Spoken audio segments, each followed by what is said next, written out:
Good morning, ladies and gentlemen. You're listening to Right Side Up. My name is Mike Taglavia. I have a guest with me this morning, Alison Despathy. Before we get into our discussion, I just want her to maybe just give a little quick introduction, what you do. I know you're an author. That's how I found about you. But maybe just a quick, 15, 30-second, just background for people who don't know who you are or what you're about. So. Okay, awesome. Well, thank you so much for having me. I really appreciate it, and it's great to be here. So Alison Despathy, very involved at the State House, keeping an eye on policy, especially energy, environment, health policy, and I do some writing for Vermont Daily Chronicle and also Caledonia Record. We'll publish a lot of my stuff. Sometimes other papers will pick it up, but mostly just working hard to try to inform Vermonters and get the word out so we can all kind of tune in and see what's going on and be involved. Great. So we're going to talk about the Shaftsbury Solar Project today, okay? We talk about, on Right Side Up, we talk about solar and wind and green energy projects all the time. We've talked numerous times, Bill Huff and I talked about how if we were going to use solar as a main contributor to our grid and how many acres of this beautiful Green Mountain State would be covered, which is really disturbing. This is one of the reasons why I wanted to talk about this Shaftsbury project, because it's the beginning of something that if it's not stopped, then these beautiful vistas, these pastoral views we have are going to be marked by this artificial, if you will, this landscape that it looks something out of a sci-fi movie is what it does. So why don't you take it away and talk about this, because you're pretty well versed in it. Okay, so I think the starting point would be, as Vermonters, most all of us live here because we love Vermont. We love the environment, we love our forests, we love, seeing the farms and the fields. It literally feeds our souls. And whether we acknowledge that or not, when you see, like you said, a beautiful vista, a mountain, you're in the forest, you're looking at these beautiful pastures, you look at cows grazing on pastures, we know what that does for us. We know what that offers us. And that's long been the case, where people connect with nature and what nature feeds us. And then we're supposed to be the stewards. We take care of nature. Right. That's the goal. So I think that as Vermonters, the majority, if not all of us, share that connection and that view of nature. And so I think then that starts to bring, you think of John Muir and you think of Aldo Leopold and all of these land conservationists and these people who really said, we got to take care of this. This is where we live. And so I think that just sort of starting there with that perspective, and that's where it's so upsetting to see this action that was just taken last Monday. Our Vermont Public Utility Commission issued a decision and a certificate of public good for the Shaftsbury Solar Project. Okay. And so what ended up happening is in 2023, Freepoint Commodities, this is a Connecticut commodities investor, they submitted a petition to the Public Utility Commission for a 20-megawatt solar project. So in Shaftsbury, this company, they own 182 acres of land. There would be 80 acres of solar panels. So talk about taking this beautiful environment space, and this is forest and prime ag land. It's literally rolling hills and a valley with meadows. It's this absolutely gorgeous space. So it would be both forested land, it would be clear cut, and there is some hay fields or pasture land that would be repurposed for a solar farm, correct? Yeah, okay. So prime agricultural land, as well as I have to check the numbers here. We could look at this later, but 40 acres of forest, 42 acres of trees, 34.6 acres of mature forest. So this would be just demolished, devastated, and not just the trees and the land. We have to think of, obviously, all of the biodiversity and all the animals that live there, the whole ecosystem just destroyed. And so this is what has been approved by the Public Utility Commission, and they are really directed by legislative laws. So because of what really the supermajority in the past few years over Governor Scott's vetoes, Yes. what they passed through, Global Warming Solutions Act over Governor Scott's veto, the Renewable Energy Standard over Governor Scott's veto, very extremist Act policies. 181. Yes, and all of this is now leading to these decisions. So even if the Public Utility Commission didn't necessarily want to approve this, they're sort of legislatively directed to go through and look at, okay, I guess maybe this is a project that we need. And that's the big question is Vermont okay with this? Do we need this? We're not guaranteed this power. We're going to have to pay more for this type of quote unquote renewable energy. Go ahead. Yeah. So once this goes online, and is there a projected date when this would actually go online in this decision, or no? So they can begin right away construction. Obviously massive clear cutting. They can begin right away, but there is a window. So I think they have now until October 15th to see if there's going to be an appeal, because there were many people who were sort of intervening and trying to stop this project. A lot of locals, a lot of neighbors were trying to stop it. So they have this 30-day period to say, are we going to file a lawsuit to try to stop this? Or is someone going to try to buy this land and conserve it, or just at least not have it be used for this solar plantation? Okay. Yeah. A couple of questions, Yep. and just hypotheticals here, or rhetorical, if you will. We have a housing crisis in Vermont. We're somewhere between 36 and 41,000 homes in the negative. That's how many projected that we need. Now, how does this compete with housing? It Right. seems like it's in direct competition, because how much of that land, and I'm not familiar with the site, and I don't know if you are, but what's the percentage of the word slips my mind, but what is it? Would this be feasible to put housing in this particular area? Are there people who would like to see more housing in this Shaftsbury project instead of? I mean, Right. most people would much rather see some houses.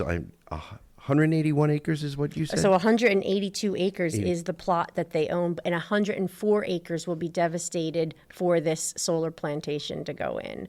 And so I think that there really are people who would make the justification for maybe we should be looking at homes, and other people saying this is prime agricultural soil and forest. Right. But I think the other thing to think about is that whether it's renewable energy or housing, it's all development. And so it all should involve the community being engaged in that process, and how are we going to go about this? Are we going to subdivide? And there's all those processes in place. But that bottom line, this renewable energy, I think it's really understanding that it is an industry. Yeah. It's a profit-driven industry. It brings devastation. And what is it really offering Vermont? Back. You brought up a point. They are not, this LLC or this group, Yep.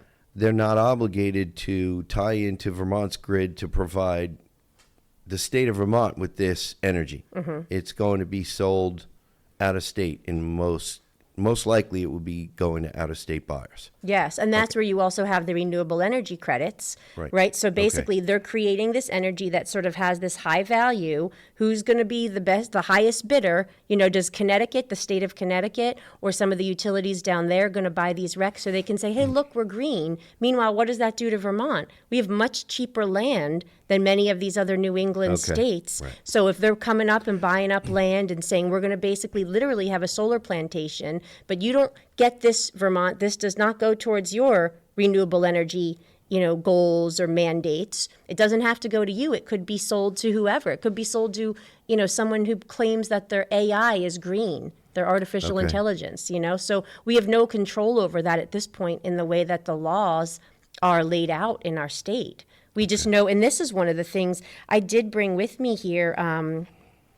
the concurring opinion of Commissioner Cheney. Yes. And so I think at some point it will be good to get into some of her quotes, because there's 3 commissioners on the Public Utility Commission, and she did agree to this decision. She voted and approved it, but she also had at the end of the decision her own statement of concern. And I think Okay. it is really worth us getting to that to bring through, what are we seeing here? And this is where Vermont literally is at the crossroads, is are we going to allow our fields and farms and forests to be used in this way? Because it's not just Shaftsbury. This is the first decision. They've been waiting for a while.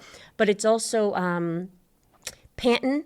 Panton, Vermont has a 50 megawatt project that even bigger. might be proposed, 300 acres, that would be 300 acres. And then I went down to Fairhaven, Vermont, when the Public Utility Commission was there to walk the land, 110 acres of prime agricultural land, beautiful, beautiful Vermont land that would have solar panels all over it again. And that's another 20 megawatt. And these are all by the same Connecticut commodities investor. Okay. So are we really going to incentivize this? Are we really going to allow this to happen?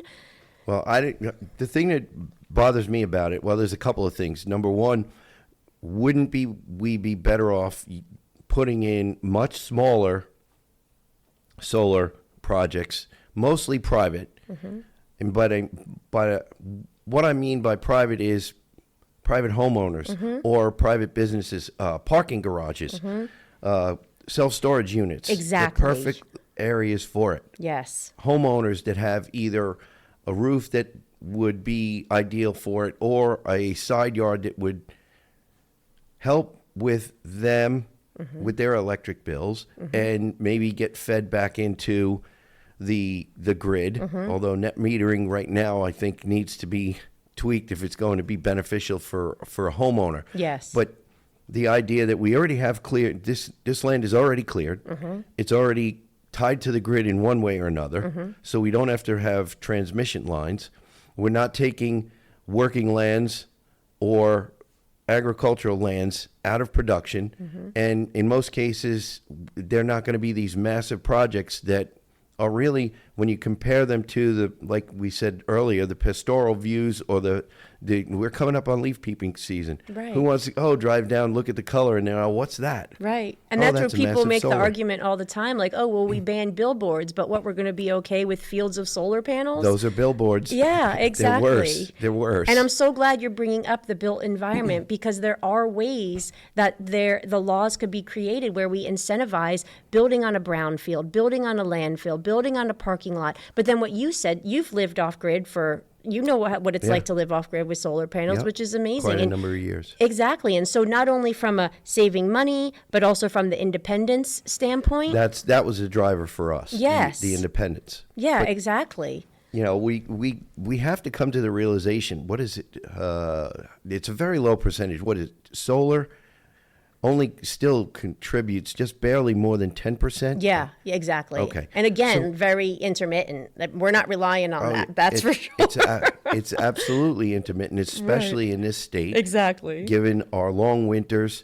So it's been almost 30 years. So when are we going to come to the realization that the subsidies, and if it was able to compete, like I keep bringing up the iPhone because and when it exploded on the scene, people were paying full price, way above retail. They were waiting in line 2-3 days to buy these stinking things. Nobody is doing that with solar, and there's a reason. There's a big reason, and that's when we talk about common sense on this show all the time. If there's these reasons that it hasn't taken off, I'm not saying it's someday in the future we will have the better technology to give us, but we don't right now. And with the Global Warming Solutions Act that keeps coming up, we are getting told it's for our own good, using the stick rather than the carrot. And you and I were talking about this only a couple of days ago, the carrot and the stick thing. Yep. That this is not the solution for Vermont. No. We are going to unfortunately need to carry this into the next segment because we've got to get some bills paid, ladies and gentlemen. So we will be right back. You're listening to Right Side Up.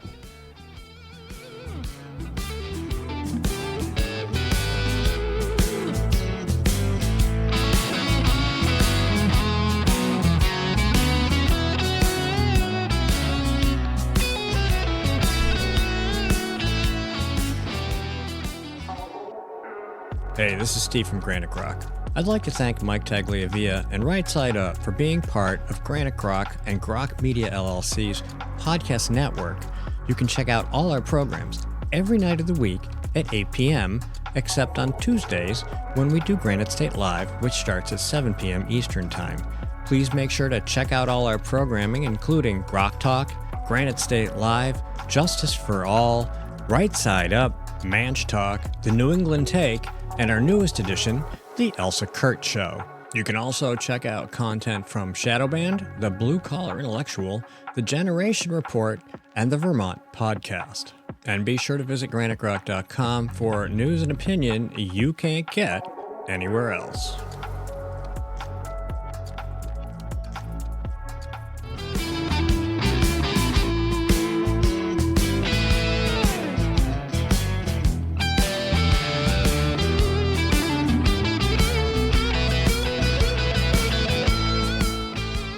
Welcome back, ladies and gentlemen. You're listening to Right Side Up. My name is Mike Tagliavia. Today I have a guest, Alison Despathy. We are talking about the Shaftsbury Solar Project.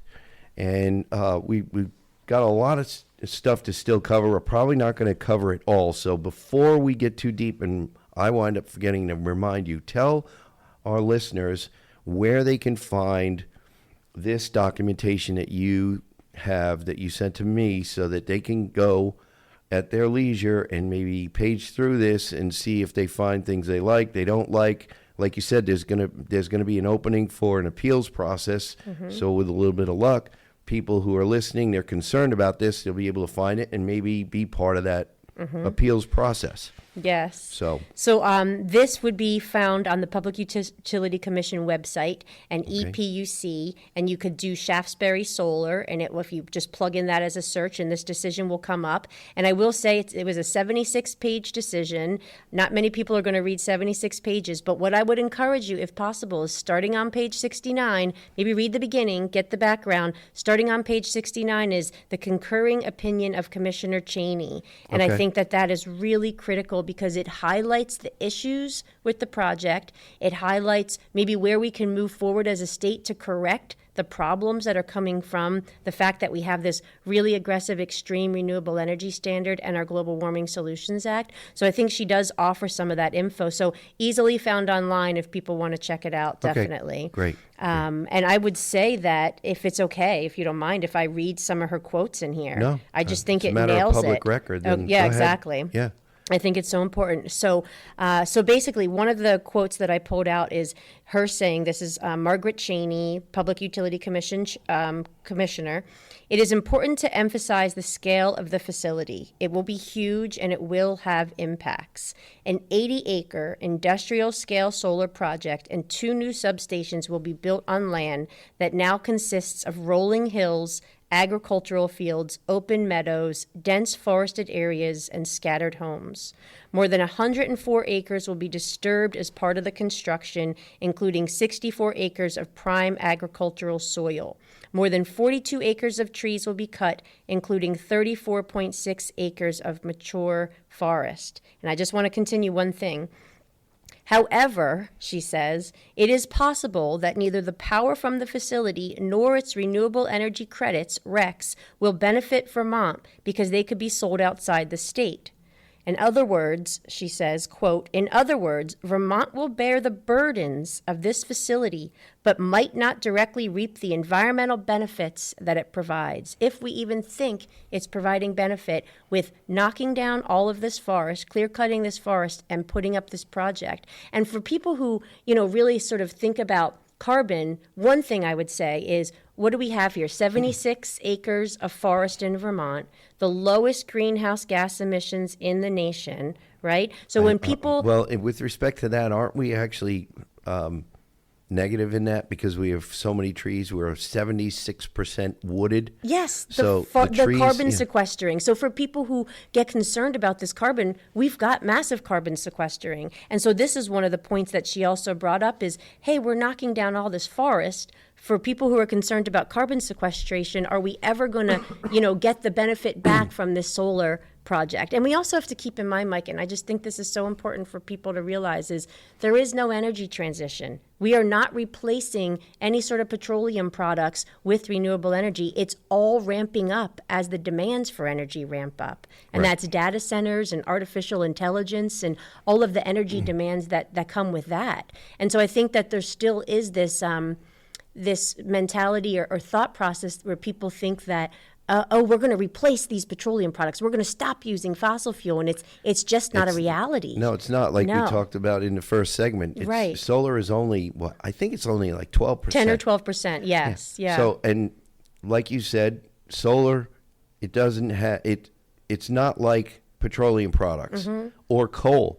They are their own storage. Yeah. All you need is a tank or a bin, and you have your own storage for whenever you need it. Right. At a moment's notice, so that when there is higher demand, all you do is turn on more turbines, boilers, whatever, add more coal, add more oil, and you Right. continue. Right. When you have the demand and it's 2:00 in the morning in February and it's 10 below and the wind is blowing at 30 miles an hour, your solar panels, although they're still there, they're not doing anything for you. Exactly. So people don't understand. I believe they really don't understand that. And there's another part of this that just dawned on me while you were talking about some of the comments of one of the commissioners.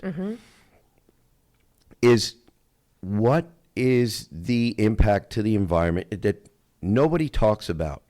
What does it take for the mining to make this 76 acres of solar panels? How are they going to get here? They're going to get here either on a freight liner that's powered by number 2 diesel. Okay? Yep. They're going to get mined. The products that make the solar panels are going to get mined by a machine that was made with electricity that was made from burning some sort of a petroleum product. Right. Or by children in the Congo Well, or the yeah, Democratic Republic. I right. mean, we've got In slave virtual labor with slave these. labor, exactly. And I it's know. not talked about because know. it's not in our backyard. Right. And this is one of the things that people now more than ever, people are talking about the entire cost. When you look at the pros and cons of petroleum products in their entirety versus solar, wind, in their entirety, they Right. don't add up right now. They don't add up. Maybe one day in the future they will. I personally believe that electric, diesel electric trucks, heavy trucks, are probably going to be far more reliable, especially in the northern hemisphere, than battery operated trucks for freight. Right, right. They really are, because we already have diesel locomotives that are really electric. Right. They're diesel generators powering electric locomotives and carrying tons and tons and tons of freight Right. at a very low cost. Yep. And that's, I think, where it's so tough. Like, I think we have to get away from calling it clean energy, too, because people also, and maybe I'm wrong, but I think a lot of people don't realize how much petroleum products it takes to even make solar panels. You need yes. petroleum products to make solar panels. You need them to make the steel and the concrete in the windmills, to make the glass for the solar panels. So the renewable energy industry is actually dependent on the petroleum, fossil fuel industry, so to speak. So it's really acknowledging that reality. I mean, that's an important part of it for sure. Yeah, and the hypocrisy in our legislature, I think, is really, it's amazing, because we have this, what is it now, the Climate Superfund, Yep. to make, quote, make big oil pay, when big oil has afforded people, especially my age, through 99% of my life, a lot of conveniences that solar will not be able to provide. Right. Wind will not be able to provide. So without doing a really honest cost comparison, we shouldn't be even talking about a climate super fund. Right. It's a pipe dream. It really is. Right. And it's a distraction. It really is a distraction. And we're all dependent.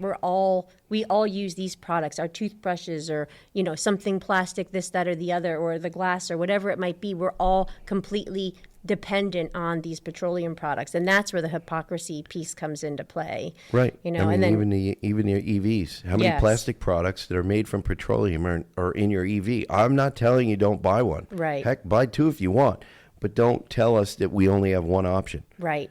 That doesn't make any sense. No, it doesn't at all. And I think that that's where you start to get to looking at like what Vermont really has been doing, because we've been so focused on efficiency and reducing costs. And that's back to what you said. If you can get solar panels on people's houses and you can help reduce their costs, and if you can help, just get the solar to them directly versus in a field or on our forest where we're not getting any sort of benefit, and it's actually costing us more because all of the rates, the electric rates across the board since 2020 nationwide have gone up by 35%. Electric rates. So it's like, we want you all to switch to electric, but now the electric rates are skyrocketing, and there's they're skyrocketing. It doesn't help. Yeah. Doesn't help. I think I brought this up numerous times on the show, but it's worth bringing up again. I spoke to someone who was an installer of these heat pumps, and he was putting one on his own home. I stopped to him it was a Saturday, and I happened to see him, and he got to talking about it. And he put it in because it's more efficient, and he was told that it was going to help his electric rates or his electric bill, but there was no mention of his electric rates going up. And only months after he started saving money, he stopped saving money only because his electric rate's up. So he was using less, Right. but they charged him more, so his bill stayed relatively the same, or Right. did, like you said, by now it's probably exceeded. Oh, yeah. And it will continue. I mean, that just Right. continues to go up. Exactly. And that's one of the things that people don't think about when we talk about these, heat pumps and these other energy efficiency things. We see it also with the fuel tax on EVs, Yep. right? We're not seeing as much tax come in, so we have to. What do we do? Where do we find it? These are the things, and these EVs, especially on our roads, they're way more. They weigh a whole lot more. The batteries. Than a regular. Exactly So, right. Exactly. all the cars, they're smaller, but you don't realize that those are heavier gauge tires. They're made to carry heavier weight, and they're actually having more impact on our roads. Yep. So there's a lot of things to take into consideration here. So I don't know if you wanted to take any more quotes from that. I do. I think that she was pointing out some of the big issues that we're sort of facing. And then I feel like on the second page of her statement, she says also, I felt this was important to share. First, we must prioritize improved siting for facilities of this size and scale in Vermont. At 20 megawatts, this facility is 40 times larger than the biggest net metering projects and 9 times larger than Vermont's 2.2 megawatt standard offer facilities. She says, we should consider how to create incentives to site very large facilities away from unspoiled land and close to existing infrastructure. So this is where we're back at where are we going to site it? How do you incentivize it? Like we were saying on landfills or brownfields or homes versus destroying what we all love about Vermont. And that's why I think this is so concerning to see this decision come through. Well, it was kind of a way to say we need a lot more common sense thrown into this decision making. And like you said, I talk about this all the time. We have a heritage of Vermont. We have a lifestyle of Vermont. That's when people think of Vermont, they don't think solar panels. Right. They don't think huge solar fields. They don't think about Burlington, Vermont. They think about dairy farms, pastoral views. Beautiful. We're coming up on leaf peeper season. So we talk about fall scenery. Right. Rolling hills with colors. We think about winter skiing. Yes. Of This is what all people different come types, for. right, And so much of our snowmobiling. economy is obviously based on that tourism and people appreciating this about Vermont. We don't need to wreck it by doing things like this. Right. And if we start to open up this gate, and especially with the renewable energy standard that was literally written by special interest, Renewable Energy Vermont, I mean, they had such a role in writing that legislation. It's where are we going to be in 5 years? Where are we going to be in 10 years unless we start to take care of this and deal with it? Right. Yeah. So I'm really glad you brought this up because I knew you and I had talked about this a while ago, but we only have about another minute before the segment ends. So I'm not sure if you've got any other information you want to give our listeners about this. This is renewable energy is a hot topic. I understand we talk about efficiency all the time. We talk about being environmentally conscious, but the common sense that the commissioner talks about in what you just read is something that I think when the supermajority had its little run, that common sense didn't prevail. No. They didn't really have to worry about those kind of things. So they were always pushed to the side. Yes. And now, like Rob Roper, who you know, I believe. Oh, yeah. He brought up, and I've covered a number of times, we have now people experiencing progressive policies, don't we? So we come to the end of another segment. We've got to pay some more bills, so we'll be right back. You're listening to Right Side Up.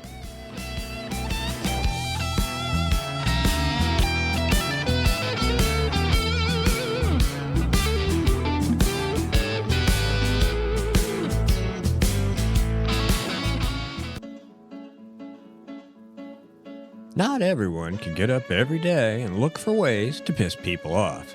But here at GraniteRock.com, we do that almost every day. I can't tell you how many times someone's lost their SHIT and threatened to end us. But we're still here, pissing people off. It's almost like we enjoy it. And we've been doing it since 2006. That's almost 2 decades of news, politics, and opinion, and now podcasts, and we're just getting started. We believe in principles before parties and politicians. We defend free markets and individual liberty, and if that makes you mad, it makes us smile. We're like Grandma after she stopped caring what other people thought. If that sounds refreshing, you need to check us out. This is Steve McDonald for Granite Rock, and we'll keep shining the light on them for you.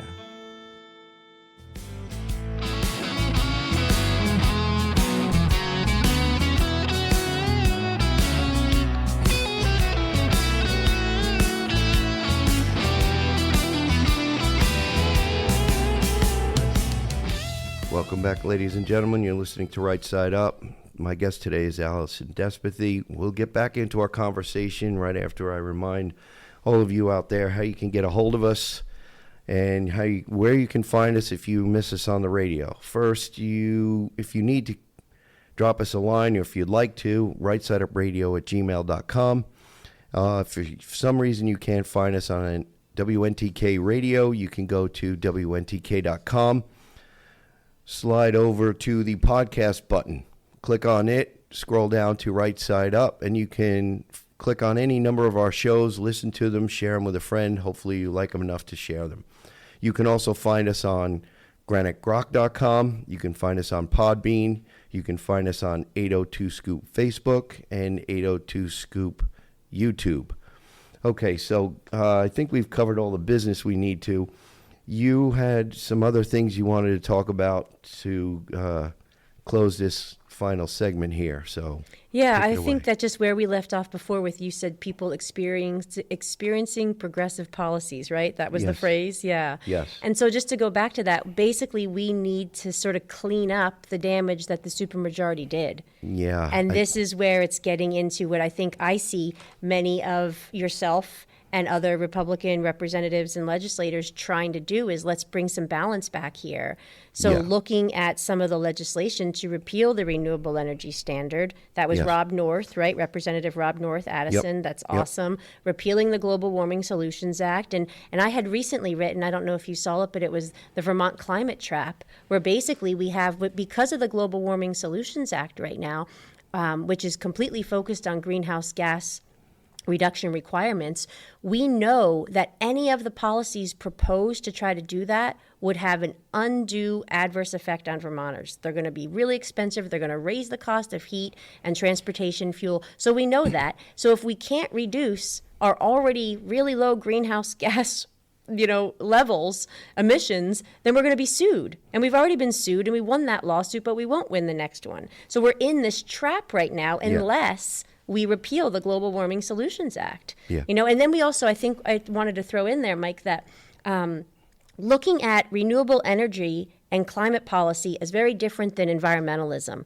What is truly being an environmentalist and a steward? And that's, we don't want pollution in our waters. We want to deal with our waste properly. We want the clean air. We want to have good quality food and good healthy soil. These are the things that traditionally environmentalists have really cared about. Don't poison us. Don't give us toxins. We want those clean things versus Vermont being hung up right now on all of the greenhouse gas emissions, even though we're the lowest in the nation. So I think it's this reprioritizing of what are the environmental goals for Vermont? Where do we want to put time and energy? Yeah. Yeah. Well, and then the other thing to build on that is we're seeing more and more, and I call it common sense. In a lot of cases, it's just basic high school chemistry and biology. We know that photosynthesis is, without carbon dioxide, you can't have photosynthesis. So carbon dioxide is really not a greenhouse gas. It's really not a poison. It is the gas of life. Carbon is a building block of life. This is basic high school science. But now, countrywide, worldwide, we're seeing more and more people finally speak up for what they know is right.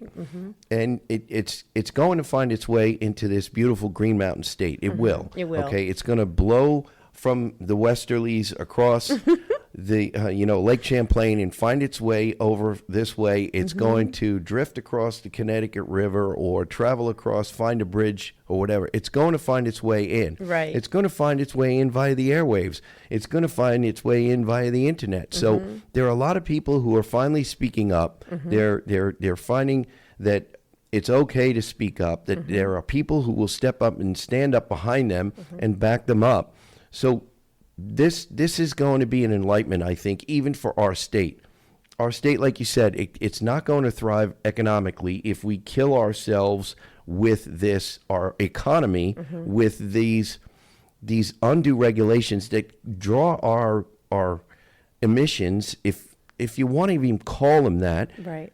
back to 1990 levels. We can't grow a population while reducing the levels that we know are going to increase. Right. So this is one of the things that really makes me wonder when I look at some of the legislation that was passed in past bienniums, if we really say we want to increase housing, we want to have young people come and stay here, we want to have older Vermonters retire here and stay here, then why are we trying to Right. stifle our economy, to completely kill our economy? The only economy we'll have will be a service economy, will be a tourist economy. When we know Vermont, throughout its history, has been a leader in major industries. We have had people from Vermont be innovators, inventors, the people who were presented with a challenge.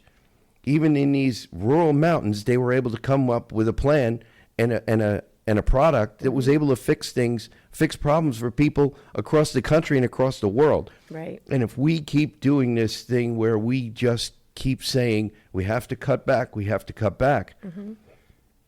just going to turn out the lights. So what are we going to do? Resort to candles? No. And that's where when you go back, like one of the things that I talk about a lot is that when Vermonters, what do? We care about our communities, we care about each other, we care about our local economy and our businesses and our environment. And all of these quote unquote sort of climate energy policies are crushing our environment, as we're seeing here with this Shaftsbury decision. They're also crushing our local economy and our businesses, and none of us want to see that. All of that is going to do is build monopolies, because you're not going to be able to do business here unless you're, a big, massive national, international, corporation who can afford these higher costs that are coming down from this really irresponsible legislation. And that's where I know you guys are in there trying to move the legislation and correct the damage that had been done. And all of these things were vetoed by the governor, right? He vetoed the Global Warming Solutions Act. He vetoed the Renewable Energy Standard, all of those pieces. So I think that's important. Yeah, exactly. I think we have to keep those pieces in mind as we look for some of the correction around this. Yeah. Yeah. So, and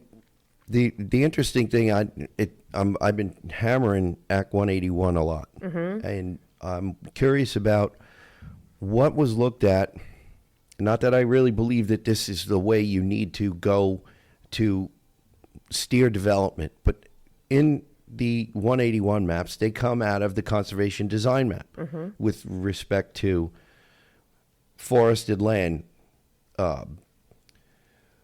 wildlife corridors, Yep. and species of greatest conservation need, things like that, biodiversity. Well, what was looked at, or was this stuff looked at with respect to these solar projects? I'm not saying that we need to use this to kill a solar project. I'm saying if you're going to use it with respect to private land, that is, the goal is through Act 59 to preserve it, then why are we not using these same standards, or have we been using these same standards? Right. Because Act 181 is going to be a topic of discussion again because of these future land use maps. Right, and that's opening up a whole other piece with the future really land is. use maps. And I'm a chair planning commission at Danville, so I've been watching this process closely. And really, a lot of the planning commissions in towns are saying, what are these future land use maps going to be used for down the road? Like you're saying, you want this uniform sort of statewide future land use map to create the tier 1, tier 1A, 1B, Yeah. and where there might be these exemptions. But what are the impacts? Can the town take that on? And how are these land use maps going to be used down the road? So are the municipalities sort of being bypassed with their ability to sort of engage in the conversation around what do we want to see in our town? What are we okay with? What makes sense? What doesn't?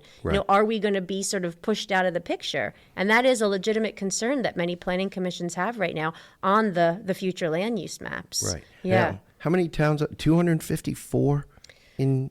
Ooh, I think right around there. Okay. And only half of them, I think, as far as I know, like half have zoning. Not all of them have zoning. Okay. Yeah. So Right. the Act 181 is like a whole other, sort of Yes. can of worms, so to speak. Well, one of the questions I've seen and was asked in discussion I had about 181 was, is this in a roundabout way or a back door to statewide zoning? Right. Because that's, the more you look at it, the more it does look like that to me. And if you have, like you said, numerous towns still that have no zoning, they've made it with look, my town, almost 260 years without zoning. Right. What's the emergency? I can't get an answer that makes me say, well, some sort of zoning is going to stop what we're trying to stop. Right. It's been stopped for years, and some will say, well, that's because of Act 250. Maybe, maybe not. I seriously doubt it, because most of small town Vermont loves small town Vermont and Right. doesn't want to see, a Walmart on every corner or a Exactly. McDonald's or, any kind of big box store. I'm not trying to pick it on any, but there are people who like to live in cities or large towns or suburban areas because of what those areas offer. And then there are people like me who likes to walk out and sit on his back deck and listen to nothing but birds chirping and the wind Exactly. blowing and, maybe the owl off in the distance or the coyote if you're doing it at night. Exactly. That's the kind of thing. And when you look up, because of there's no ambient light, you can look up and see the stars in the Milky Way or the bright moon. You can walk through the woods and not need a flashlight because of how bright it is. These are the things that people love about Vermont. And I Right. don't believe, without having the virtue that you need to be able to say, no, it's really not a good fit for our town. Right. This is what we want. We don't need zoning. It just needs to be the right thing to do. Right. Every time. And that's where I would totally plug in Annette Smith from Vermonters for a Clean Environment. I have tremendous respect for, because for decades, this is what she's been helping with, is towns and communities and neighbors of these projects, of solar projects or cell tower projects or building housing projects, just helping them be a part of the conversation so that you can be involved and you can engage and try to help shape the direction of what it's going to look like in the land and space next to you and in your community. So I know many are grateful, including me, for the work that she does to help people intervene. Yeah. Yeah. And I'm going to get back to, I talked to it, I addressed it in the forum we did this past week in Barrie. Getting involved. People, in whoever is listening right now, you may think that your voice doesn't matter when it comes to whether it be your school board, your select board, anything like that, your planning commission. Your voice really, truly does matter. It's very empowering when you finally you have a seat at the table and you're actually having a discussion with people and you're looking at these types of things. that's how, town meeting was, it was a really, really big deal way back when. And now, because mom and dad can't afford to take the day off, town meeting is always mostly very poorly attended, or only attended by the same few all the time, because the working class Vermonter has decided not to take the day off. And a lot of decisions get made in the last hour of town meeting that a lot of people didn't see coming. And they find out afterward in the minutes, or they hear from a friend who's been frustrated by what they found out. So all it takes, and I know it takes time out of your busy day. You've got the kids, you've got business, church, who knows, all kinds of things.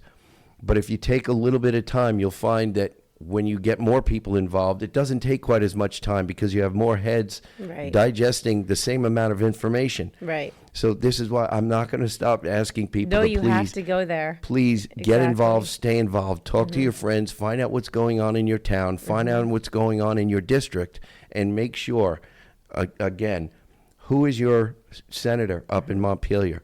Who is your representative up in Montpelier? How did they vote? Right. Did they vote for what you would have voted for? Right. Had you been up there, had you been elected? Or did they vote against what you would have voted for? Did they vote for an amendment that you kind of, when you read the amendment, said, well, wait a minute, that made sense. Why wouldn't they do that? And try to get a hold of these representatives. You can email them. You can leave a message with the Sergeant at Arms. There's plenty of ways you can do that. So I really encourage you to do that. Yes. You're going to find out that you get more satisfaction than you ever thought. So I don't know if there's any last remarks that you want to leave us with before we close this third segment of Right Side Up. But yeah, no, I would just say thank you for saying all that. And the other piece is, I think sometimes people get so lost on sort of the social media rabbit holes and wrapped up in the national polarizing, divisive politics. But when you realize, like, okay, it is my local community and the state that I live in where I can have the most impact. And that's where, if we start to tune in, even if it's like something you care about, like join the Conservation Committee or the Energy Committee or the Planning Commission, and just try to be involved on that level, it'll make a difference, because then it's the people who live here, who care, who are shaping what's happening in our state. And that's what we need, versus it being shaped for us and not helping. Well, that wraps up another Right Side Up. Ladies and gentlemen, remember, stay safe, stay informed, listen to Right Side Up.